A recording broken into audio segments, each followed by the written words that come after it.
It wasn't that long ago when the future of jobs in this country were expected to gravitate more towards IT and the digital world, innovative engineering, aged care, legal affairs and accountancy work.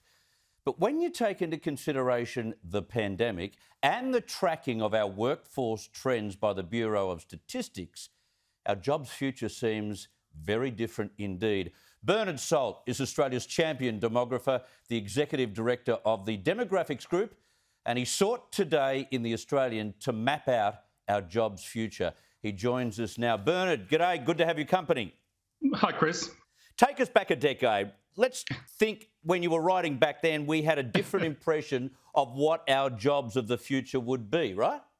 Well, that's true. I think a decade ago we would have said construction, home building, of course, and it's still important, but it has taken a bit of a rest during the pandemic.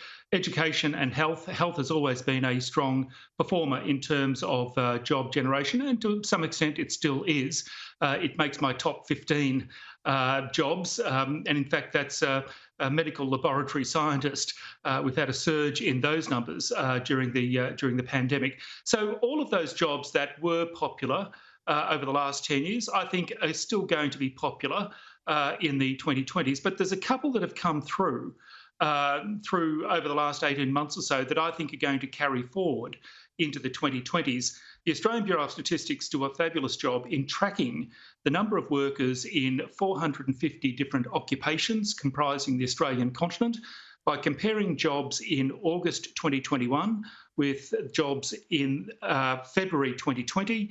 You can see how things have changed specifically during the pandemic. And the conclusion I have come to is that there is a surge, of course, into logistics, transportation, distribution, warehousing and logistics.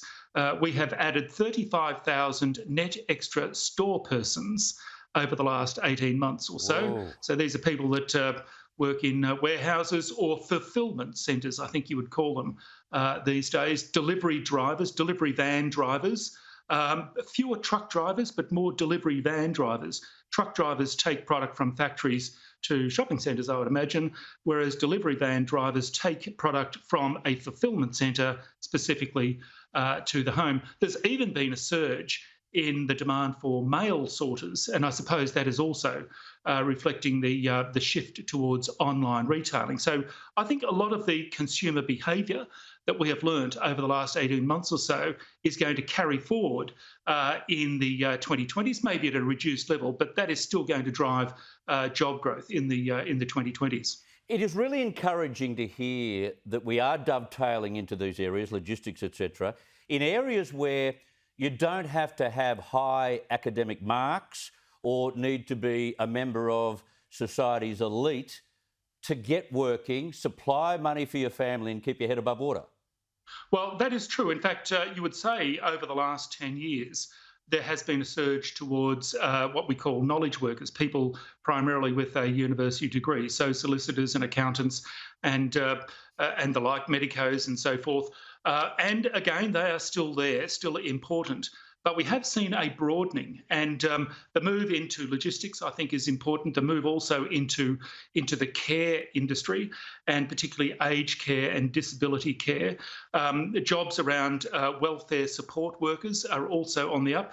An interesting factor came out of the August figures. There's been quite a jump in the number of ministers of religion in Australia during the pandemic. Now, whether in fact people are just taking time out, and I'm not quite sure how they define that, but but yes, I suppose spiritual care as well as physical care. Look, and to some extent, I kind of get that 2 years people are reflecting where they are in life, and maybe there is that need for those kind of services. Maybe we have gone back to God. What about trades, though? Look, on a couple of occasions during the pandemic, I couldn't find an electrician or a plumber. Yeah. I couldn't find them. I couldn't get them. I couldn't give them a job big enough for them to take. Well, in fact, yes, there is still a demand for the trades, but they didn't make the top echelon, if you like. The top echelon in terms of sheer volume, sheer numbers of net extra jobs like care and logistics and technology. Of course, trades are still very, very important. But I suppose with the slowdown in immigration, household formation, new homes, of course, would have slowed down as a consequence. Although I suspect that getting renovations done was still very difficult. But yes, those practical skills. The insight that comes out of this is that whether it's the 2010s or the 2020s or the 2030s for that matter, the best thing you can do for your kids is to ensure that they come out of their teenage years with some sort of technical qualification, whether it's a university degree, whether it's a trade certificate or something like that. The future belongs to the skilled. And there's a whole range of skills and a whole range of opportunities. One thing that I do hope we will see in the post-COVID world is a greater emphasis on skills and training, so that we are training our own data scientists, we're training our own welders, for example, and our own chefs. So we're actually producing more, we're manufacturing more, and we're training more. I think that's the lesson that is coming out of these kind of analyses. There's no reason why we can't do that. Bernard Salt, fascinating insight again. Thank you so much for your time. Thanks, Chris.